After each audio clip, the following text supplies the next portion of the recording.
efficiency is a big one. It would help. I don't think efficiency alone will carry us to 1 million. I think fundamentally understanding what eggs and embryos need and want and need in order to develop healthy and very, very competent, that's what will really move the needle.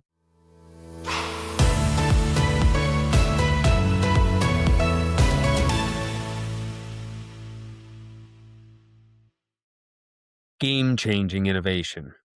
My guest is on a global roadshow, visiting dozens of high-performing IVF labs around the world.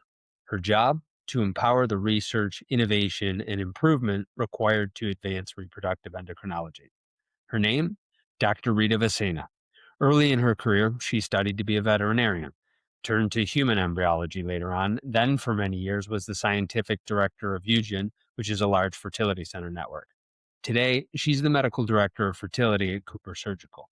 Rita tells us about what it will take for the field to perform twice as many IVF cycles in 5 years, how vitrification can be done 90% faster, recent innovations at CooperSurgical, like their super fast blastocyst warming kit that makes embryologists much more efficient with their time, concepts happening elsewhere in the fertility space that I've never even heard about, like a chromosomal therapy for blunting diminished ovarian reserve, and what some forward-thinking lab directors are doing to get the most out of their IVF supplies. If you quite enjoy this episode with Dr. Rita Vassena, please consider leaving us a review on your podcast platform of choice. That means a lot to us. And please let Rita know, will you? If you like the information in this episode, we're compiling so much more data on new technology in IVF, products, services, market analyses, info on mergers and acquisitions, and data on every company in the fertility space. Go to data.insidereproductivehealth.com. If your company isn't an IVF Heroes Universe sponsor, your competitors are so much more visible to your customers because we report on your category and we give that info to your customers. Go to data.insidereproductivehealth.com to learn more about other fertility companies or submit your company today. Don't be left out. Today's episode is paid content from our feature sponsor, who helps Inside Reproductive Health to deliver information for free to you. Here, the advertiser has editorial control. Feature sponsorship is not an endorsement and does not necessarily reflect the views of Inside Reproductive Health. Of all of the fields of scientific study that one could pursue, what makes human embryology so interesting? To me, actually, I got into the study of embryo development when I was at university. I did not intend to be, a developmental biologist or a reproductive scientist. I wanted to be a vet. And in fact, I went to vet school. But, during the first year, during anatomy lab, I kind of met the ovary, so to speak. And I was, kind of in love. And to me, the idea that you have one or two cells, sperm and egg, that by themselves, they're terminal, they're gonna, die if nothing else happens. And then just because they join together, they gain so much potential and then they can give rise to a whole individual. This passage from being terminally differentiated to being totipotent, being able to make a whole new individual, the mechanism behind it is so captivating. And I kind of got hooked there. Sometimes people go down a further discipline of study because a mentor sort of inspires them. And sometimes it's just the study itself. Sounds like maybe it was the latter for you. Yeah. I've always, since when I was a child, since when I can remember, I wanted to be a vet and take care of animals. But then I went to university, I got there. And just since the first year, I thought, this research, the idea of doing research is so exciting and it's so intellectually challenging, but at the same time rewarding. And I just went into reproduction and I didn't look back and I never treated one anymore, unfortunately. What were the first things that you researched in embryology? For quite a long time, for maybe a decade, I dedicated myself to the study of egg quality, oocyte quality in model animals. I worked on cows. Oocyte on pig oocyte. I worked on mouse embryos during my postdoctoral years. And then I arrived to human embryos only I would say about 15 years ago. And it's actually, I think, quite an advantage that I have in that sense. Having this cross-sectional, transversal view of developmental biology, understanding how certain processes are maintained from one species to the next, I think it gives me a little bit of an edge. When I look at human development, I can see connection that maybe someone very focusedly trained in medicine, for instance, or clinical embryologist might miss. How has your thinking about judging embryo quality changed in those 15 years? Well, I think so. The baseline in our field still is morphology, right? We have this great work from Gardner and Lane that is basically the baseline or the benchmark to which every improvement is now measured against, and it works pretty well. We know that there is a very direct relationship between the way an embryo looks and the way that the embryo quality is. It's not a perfect relationship, but it's clearly there. I think for most of the world, it's still the standard. However, we know that it's not perfect. We know that two embryos that look exactly the same with exact same Gardner score, one may implant, the other one may not. One may be chromosomically normal, the other one may not. So it's not perfect. It's still a good standard, though. For everyday work, I think it's very good. Now, there are, of course, a lot of innovation coming into this area. We are looking at, we know that we look at the genetic makeup of the embryo with PGT, for instance, and there are more and more other way of analyzing the embryos. Even AI recently is still everything a little bit based on the Gardner way or at least on images, on visual, on morphology. I had a lot of hope into morphokinetic. It's, I think it did not fully, let's say, deliver on its promises, but there's still lots of room to investigate in this area.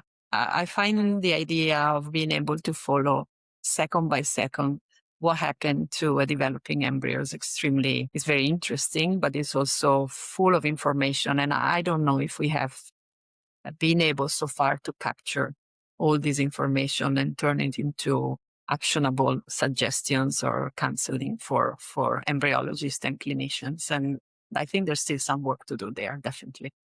What were those promises that have yet to be delivered?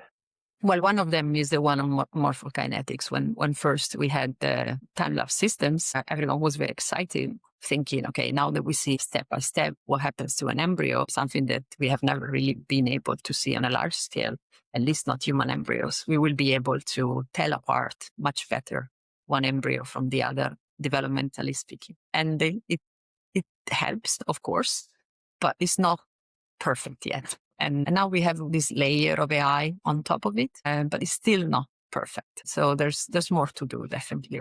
To me, right now, there are still some areas that we can prove or get more information and understand better. There is another point that I would like to make. We are very focused.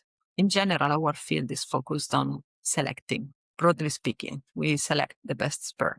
We'll try to select the best embryo. We try to rank the embryos. All this, of course, is because we want to shorten the time to pregnancy. We want to shorten the time that patients stay in, cycle through clinics. And we want to make sure that we achieve this live birth as soon as possible for our patients. But if I kind of take a step back a little bit and I look in perspective, I think maybe we can do better than just select. And maybe there is another type of innovation that we can look at, and it is, not just select the best, but in fact, let's say, produce the best or, help develop the best. I think that's the next challenge, not just make do with what we have, but improve the quality of the oocyte, the quality of the sperm, the quality of the embryo that we have to start with. It's a very challenging proposition. What would go into that process of improving the quality of gametes and embryos? Well, there is research that is ongoing that starts even in the individual, right? For instance, improvement from dietary improvement to lifestyle improvement to start with. But also, I think there are several aspects of what we do that is still not mimicking appropriately what happened in vivo. And we have more and more challenging situation in our patient. We know that more or less of women have, for instance, endometriosis. And we know that endometriosis has an impact on gamete quality and embryo development. Do we have a media that is, for instance, adapted to the specific metabolic needs of oocyte and embryos that come from a patient that has endometriosis?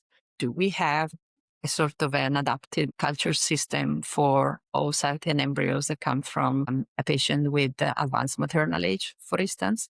These eggs are, just to say a word, they're more fragile.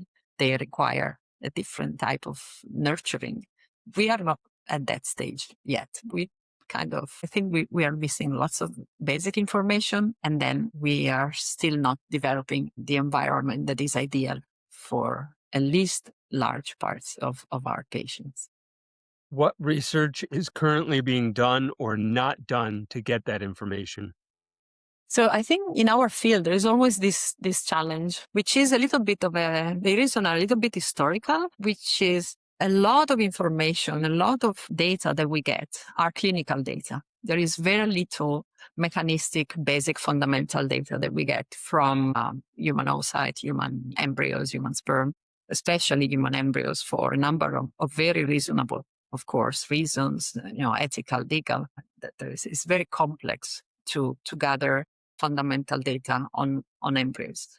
And therefore, in general, innovation in our field is, first of all, incremental. And second, it tends to be a little bit in the dark from, if we think about basic mechanism of development. So we are trying to mimic, but we are not doing a very good job. And there are very fundamental reasons why not. For sure, you've seen this for sure with other guests on your podcast. Historically, IVF and the clinics and the care of patients with infertility has developed historically a little bit at the fringe of academia, right? Rarely within large, university hospital, often separated, often in the past a little bit aside from, let's say, mainstream medicine. And this has created, I believe, at least in Europe, a little bit of a disconnect between, doing the clinical work and doing the research work. The research work is not there. We got very, very good at the clinical part and not so deep into the fundamental research. And I think maybe a little bit we are paying the price of it. And in fact, I've been a long-standing advocate of more fundamental research. If you want to have innovation that is truly game-changing, we need to know at the molecular level what we are doing and what we need to do. And that starts from fundamental research that might not be very interesting or very satisfactory immediately. It's a sort of a long game. It's not a short game for sure. Is that disconnect in academia and in the health systems that reproductive endocrinology is just something over here, or embryology is just something over here? Is that disconnect still as prevalent as it was? I think there is a growing understanding of the importance of, in general, fertility care, which is probably tied to the fact that globally we have this decrease in fertility or in fecundity, rather. So there is more and more aware, even at not at the clinic level, but sometimes at the country level, government level, sometimes at the supra-country level, like for instance within the Union, in the European Union. I mean, there is a growing concern, which usually drives a growing investment, which usually drives a growing, research effort. So there are some signs of an improvement, but historically it has not been like that at all. What particular thing surprised you when you first went from animal embryology to human embryology? This is a very good question. I like this. There are a couple of things that surprise, I think, anyone that has worked in animal science that goes into a clinic, which are kind of opposite in a sense. So on the one end, the equipment, the structure, the controls, the quality is so much higher, is so much refined. Something like an electronic witnessing system, you basically don't see them in 99.9% of labs from other species. But then at the same time, you look at the techniques and you look at what you can do, and it's much restricted. And I'm not talking about restricted from a legal point of view, but just what you can do, what is validated, what has been tried. It's understandable, of course. If you want to try something in another species, you just try. There's no, it's much easier. But it's striking the difference in the fan of possibilities that you have when you work in an animal science type of place and in a clinic. But what we have in our clinics is fantastic from a structural, equipment, protocols, quality controls, etc. That's really top notch in general, pretty much everywhere. I imagine in this role that you have at CooperSurgical, being medical director of fertility, that you get to see all over the globe what's happening in different operations across the entire world. But on the whole, are we moving too slow in the fertility space to get to the game-changing innovation that you were describing? Well, you could always move a little bit faster, right? I always say that I'm kind of impatient, always been. So I always wish to see things going faster and sooner. And my team, I think, suffers this when I lead. But I think there is, especially I think in the last decade, perhaps we have seen a lot of innovation coming up.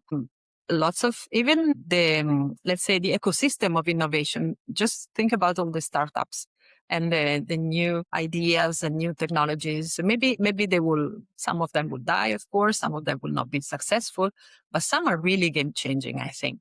It will take a while, but I think we are in a good situation. The concern, I think, is how to have this very cutting edge innovation trickle down everywhere. That's still a challenge. So, I've been recently on a trip, I would say, that took me across 12 countries in a few weeks and looking some of them in Asia, some of them in South America, apart from Europe, of course. And our field is still, you can position clinics and countries in a sort of an arch from just starting out to totally cutting edge.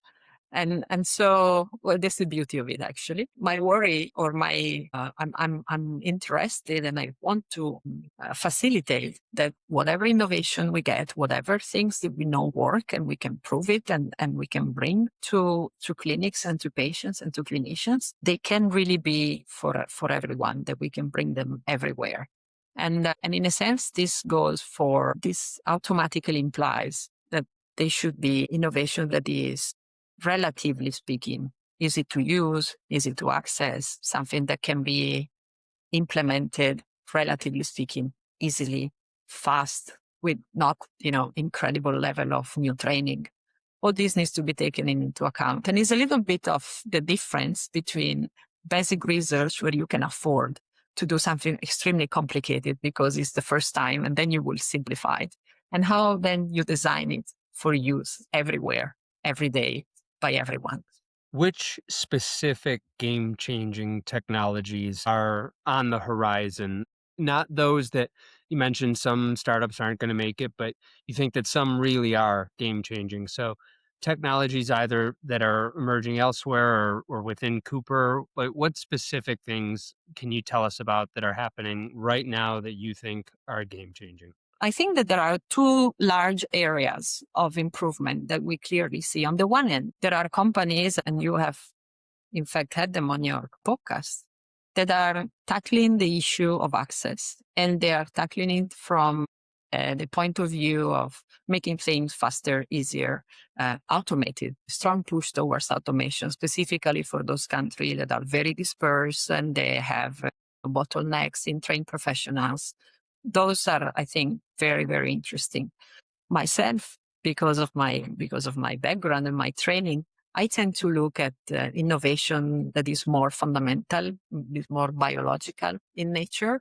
And there are now a few companies that are looking, for instance, at a way of, quote unquote, fixing the advanced maternal age problem by trying to, let's say, keep the chromosomes of older eggs better in better shape, better attached one to the other, better glued together, so that they would decrease the chance of having some meiotic aneuploidy, which is meiotic aneuploidies are, the majority of aneuploidies that we see in patients of advanced maternal age. So if that were eventually proven and possible, and it would get to the point of being deployable efficiently in the clinic, that would, to me, be really a game changer. It's a therapy that would help blunt advanced maternal age by maintaining the cohesion between chromosomes in the oocyte. Are we still very early stages with this? We are, of course. What's CooperSurgical doing right now that you think is pretty innovative? I think one aspect that I like about what we are doing, we went there a little bit late. We are kind of late bloomer in this particular area, but I think we are doing it very well. It's the approach that we are taking to this new, updated, innovative way of understanding cryopreservation of embryos and of oocytes. This wrongly named fast and super fast protocol that provide comparable outcomes, but they slash 90% of the time and the burden of vitrifying and warming embryos. And I like it because for two reasons. I like it first because it goes in the direction of access. It goes in the direction of relieving burden from clinics that are already, and especially laboratories that are already overburdened with clinical cases. And so to me, it's really a beautiful way of allowing more patients to be treated by the same clinics with the same structure, with the same personnel, but being able to, provide service to more patients. And this is basically quintessential improving access. How does it increase the speed by 95%? Because normally, for instance, let's take an embryo. When you freeze an embryo, it takes about 15 minutes per embryo. And when you thaw it, normally, it takes another 10 to 12 minutes. So total, maybe half an hour. But if you use these fast, which are actually short, not fast, but fast protocols or fast kits that are adapted for this new way of vitrifying and warming, instead of half an hour in total, you take about 4 minutes in total. So, considering how many frozen embryo transfer are done, the fact that they are growing very fast, because every PGT is a frozen embryo transfer. Every time that you have some risk factor or just a prognostic factor, for instance, an increased progesterone the day of trigger, you decide to freeze everything. If you want to do a natural cycle, which we are seeing more and more and more, it's really what you should do for most patients. Well, then you need to do a frozen embryo cycle, also frozen embryo transfer. So now I think there are more than 60% of transfer in the US that are frozen embryo transfer. So you can imagine the burden on a clinic, on an embryologist, just all day freezing and thawing, and this occupies a person completely. And so, the time that you can free up, the resources that you can free up with this fast or short protocol are really a game changer for many clinics in the labs. And this allows, of course, to process more patients in the clinic. Embryologists are very protective about changing anything about their vitrification protocol. Tell me about how you've become assured that you feel comfortable with this fast kit. This is important because it is true, I feel, that in our field, sometimes we tend to jump the gun a little bit. We are so frustrated with the fact that 40 years later, still one in three treatment cycle, they don't get to baby. That when we see something that seems to work, maybe in a small study, maybe in a few patients, then of course we want to try it. Who doesn't? Everyone wants to improve. And sometimes I feel as a field that we are not as systematic, as rigorous in, going through all the steps of testing before applying something clinically. But with vitrification, especially embryo vitrification, we need to be extremely careful because classic vitrification works wonder. We have a success rate in terms of embryos that survive the process that is 99%. So, how do you convince someone to change that? How can you top that?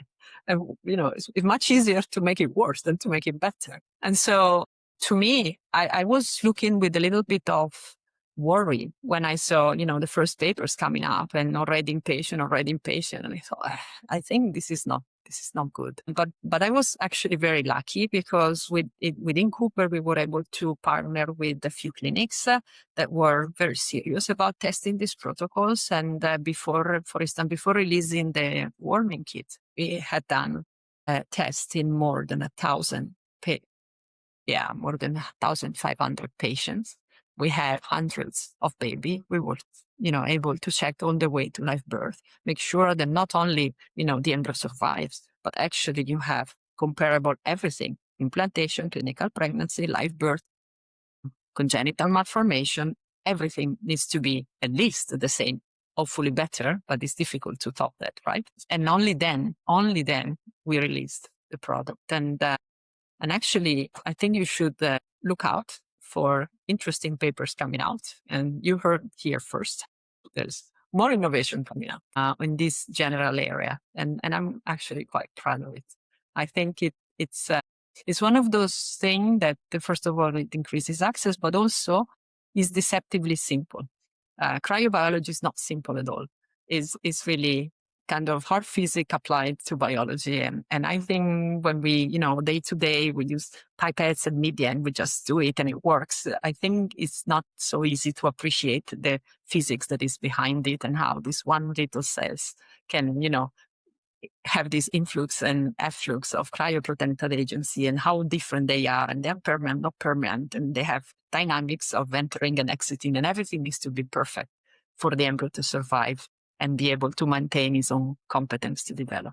I really like this, joining the practical utility with the, let's say the intellectual or the science behind it. It's really satisfying. Other things that I think are quite interesting that are coming up. Well, in my case, there are things, they seem to be, same old, but they're really not. For instance, media. We know that culture media, we almost don't think about it. Everyone uses culture media. Everyone gets blastocyst. But, there is the step that goes from when you get the blastocyst and you need media to transfer, that I think is quite interesting. So there is this molecule that is called GM-CSF, which is a very long name, which is basically cytokine. And this cytokine is found in the uterus, is a communicator between the uterus and the endometrium and the embryo at the time of implantation. And we have now, more than a decade of studies in mice, in model system, in cell culture, and in patients, finally, in our species, that, enriching the environment in which the embryos recover from vitrification and then is transferring to the uterus with this cytokine can help in increasing implantation and increasing clinical pregnancy rates, so sustained implantation. I think it goes in the direction of providing a milieu to the embryo that is as close as possible to what the embryo would find in a natural situation in the uterine environment. And we are also getting pretty exciting data that are, we're showing at conferences and soon in print. So I think that is also something quite exciting that is going on. You were in the lab for so long, and then you were directing lab directors for a network for quite a while. Now that you got this cushy corporate gig, how do you stay connected to real lab challenges now? I've been a scientific director of a very large network of clinics. And that was a very interesting position because even though I was not physically in the lab, I was responsible for a kind of responding to the necessities of the labs. By looking at what innovation we could bring into the network, by evaluating new evidence, by looking at, if these changes in protocol made sense from a scientific standpoint. And I'm kind of continuing to doing that, and mostly through talking to labs. And I visit labs and clinics every week, I would say. And it's very important that we remain, attached to the needs of the labs and the needs of the clinic. Are you on some kind of like global road show right now? Have you been visiting? Yeah, I've been. I'm right now. I'm at home, but it's a little bit by chance actually. I'm usually not at home. I usually live out of a suitcase on a plane. And yes, I've been quite recently for about 6 weeks, a month and a half, continuously traveling. And I visited 12 countries. And in each of them, I went and I talked to clinics and I talked to clinicians, I talked to embryologists. And I wanted to know what worries you, what bothers you, how can we help, how can we support you. What's the biggest common thread within that? Because I imagine that there are some regional differences where over here Yeah. they're saying more of this concern, but this group over here doesn't Yeah. really have that. But what's like one or two of the common themes that they almost all have? As you can imagine, everyone wants to improve outcomes. Everybody wants to improve outcomes. And then in many countries, even countries that you would not perhaps be suspecting, there is the issue of efficiency. Everywhere there is a pressure to treat more patients. We don't have enough capacity for various reasons. In some places, it might be the bottleneck might be the trained professional. In other places, the bottleneck might be the infrastructure. In other places, it might be actually the cost of treatment. But in general, we don't treat enough patients and there is pressure to treat more patients. And so efficiency has progressively become one of the main requests, let's say, one of the main driver of adoption of several innovations. Yes, definitely. That does surprise me a little bit because you think maybe some countries efficiency is more important because there's a top line goal, but in other countries it might be a bottom line push that we have to be more efficient because Yeah. otherwise it's costing us X. What brought you to Cooper? What made it an attractive place to work? This step has been a little bit of a logical continuation, really, of my career. I went from basic research to clinical research to trying to understand and implement and incorporate innovation to trying to make innovation myself. And if you look for a common thread in my 25 plus years of a trajectory, it's a consistent and continuous search for impact, more impact, more impact. When I was in basic research, I loved the intellectual challenge, but I was also a little bit frustrated and impatient because, basic research sometimes takes forever to provide an impact. Then when it happens, it's usually very disruptive, but it takes forever. And I wanted to see the difference immediately or fast enough. And that's what attracts me to clinical research or reproductive research. As a scientific director of a very large clinic network, I was in a position to generate some impact. We were organized in a way that when there was agreement between scientific director and the medical director, something would be implemented immediately in dozens of clinics, affecting thousands of patients. And this was a very big responsibility, but also very satisfying.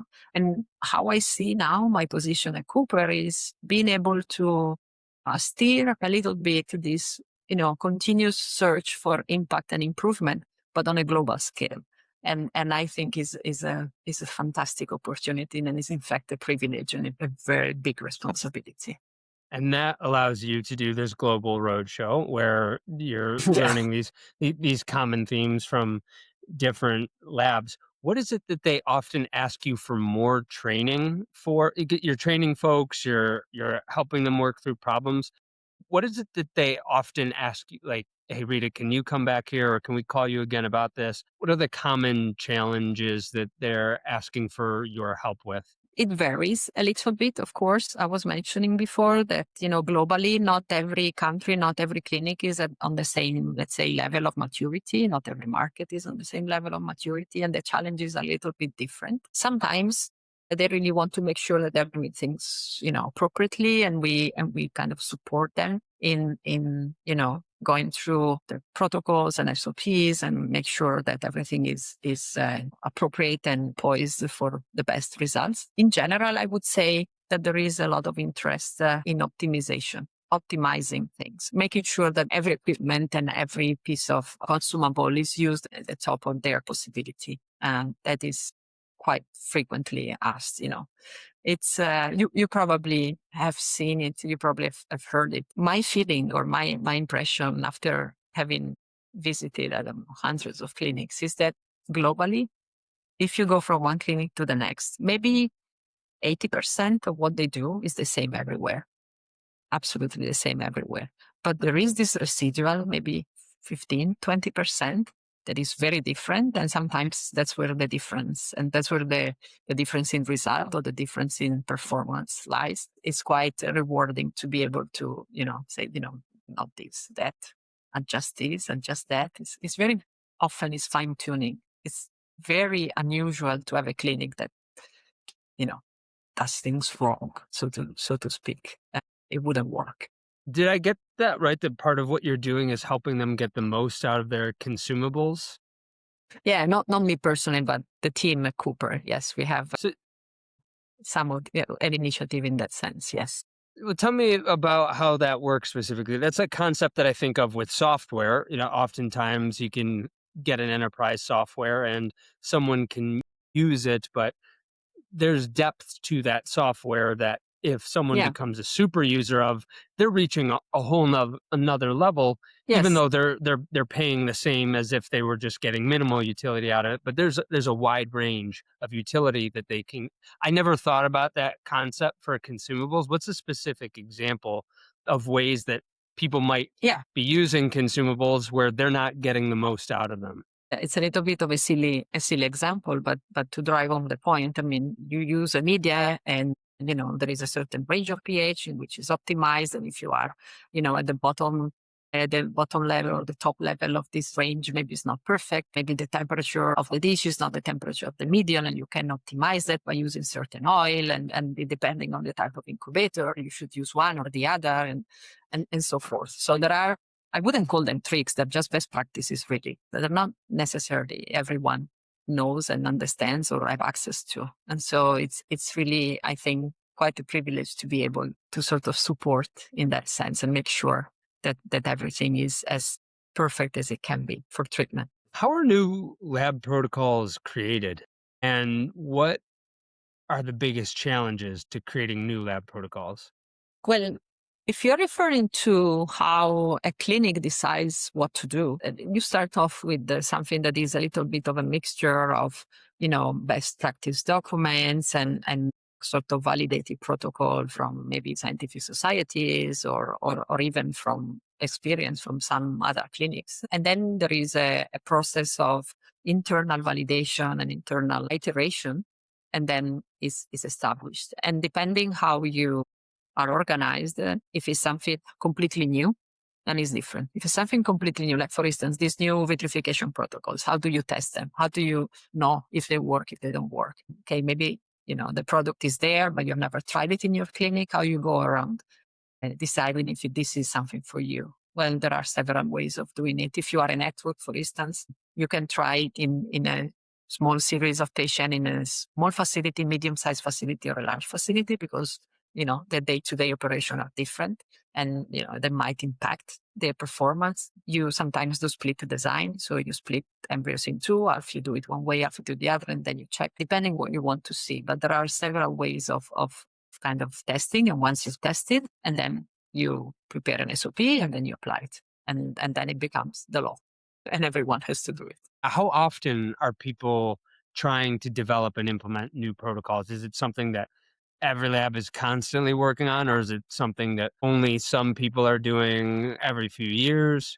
Yeah, no, in general, for day-to-day operation in a lab, you want to do the opposite. There's no really inventing. You follow SOPs, you follow protocol to the letter, you don't deviate, because that's in fact, kind of fits into your quality system, fits into your KPI. You don't invent anything. Things are already optimized, and you make sure that you follow through. When do you develop new protocols? Well, you develop protocols when you have something completely new or completely different that you want to incorporate in your clinic and you have never tried before. So of course you need to see how it works for you. Or if there are some brand new innovation that you've never seen it before, and well, of course. But in general, labs try not to innovate too much in their protocol. One thing is to do research, but in their clinical practice, in fact, is quite the opposite. You try not to move things. Some changes are not good, or you want them to be super controlled. Other changes can happen outside of one's control, and I'm thinking of supply issues. After COVID, the global supply chain was just totally wonky, And maybe it still is because of tariffs and people are concerned about trade wars and all of these things that we used to take for granted.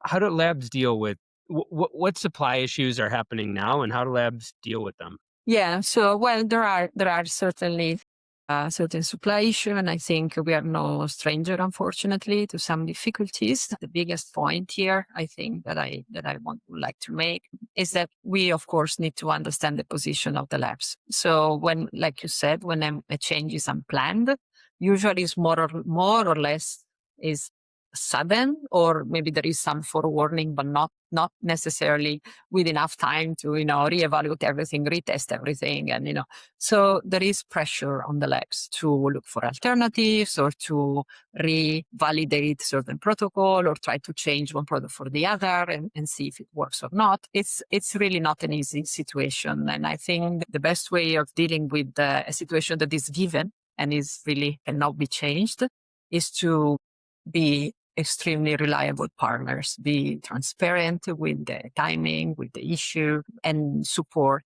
clinics as they go through their contingency plans and their, sort of why each clinic figure out what to do. It's not necessarily two clinics would decide the same path forward, but it's important, I think, as a supplier, as a provider, as a partner, to really support the labs during whatever transition they decide to go through. What's one specific step that you would recommend everyone have in their contingency plan that maybe many lab directors wouldn't have thought of? Well, I think lab directors are very good at thinking of contingency plans. Obviously, if I can suggest, but this is already for sure in many labs, we tend to become attached to our, favorite media or our favorite supplement or our favorite sperm selection method. I think it would be important to be at least proficient in validating 1, 2, 3, just as a backup, because things happen, as you said. There are global disruptions sometimes, and sometimes they come fast and they're unforeseen. So being able to switch without having, all the pressure of the revalidation on the moment, I think it's helpful if possible. Finish this sentence for me. I will be happy about the progress of the fertility space if in 5 years we can treat at least twice as many patients with better result than we have today. Do you think that's possible? Well, you asked me if I'd be happy, right? I will be happy. So now let me ask you a follow-up question. Do you think you will be happy? I think it's going to be a very hard road to get to twice as many patients in 5 years. It's very difficult, but I think it's worth trying. It's still twice as many patients is way below the need. And so we should really strive for that. So a fast kit is maybe one thing that helps to improve capacity. What other challenges remain that you really want to see people taking seriously in these next 5 to 10 years? MonCap's John Suckle likes to say, we want to get to 1 million IVF cycles in the United States by 2030. And I'm looking at 2026 and I'm thinking we are way off track. It ain't going to happen. I want it to happen, and I want to support the move to facilitating anything that allows it to happen. But what other challenges do you want to see people tackling in these next 5 to 10 years so that it does happen? Like we have been saying all this time, efficiency is a big one. It would help. I don't think efficiency alone will carry us to 1 million. I think fundamentally understanding what eggs and embryos need and want and need in order to develop healthy and very, very competent, that's what will really move the needle. If you could change one thing today, what would it be? I would make, in general, globally, I would channel so much money into research, into reproductive research across the board, not even just in fertility. Well said, Dr. Rita Vassena. It was such a pleasure having you on today, and I would love to have you back on the program. Go to data.insidereproductivehealth.com. That's where we're compiling so much data on new technology in IVF, products and services, market analyses, info on mergers and acquisitions, every data point that we can on the field writ large and the companies in the fertility field, we're compiling there. Go to data.insidereproductivehealth.com. data.com as we build that over time. And if your company isn't an IVF Heroes Universe sponsorship, your competitors are getting more visibility because we report on your category and we give that to your customers. We do that multiple times per year, and we do it around big events like ASRM and ESHRE. Go to data.insidereproductivehealth.com and submit your company today. Don't be left out. Today's episode is paid content from our feature sponsor, who helps Inside Reproductive Health to deliver information for free to you. Here, the advertiser has editorial control. Feature sponsorship is not an endorsement and does not necessarily reflect the views of Inside Reproductive Health. Thank you for listening to Inside Reproductive Health.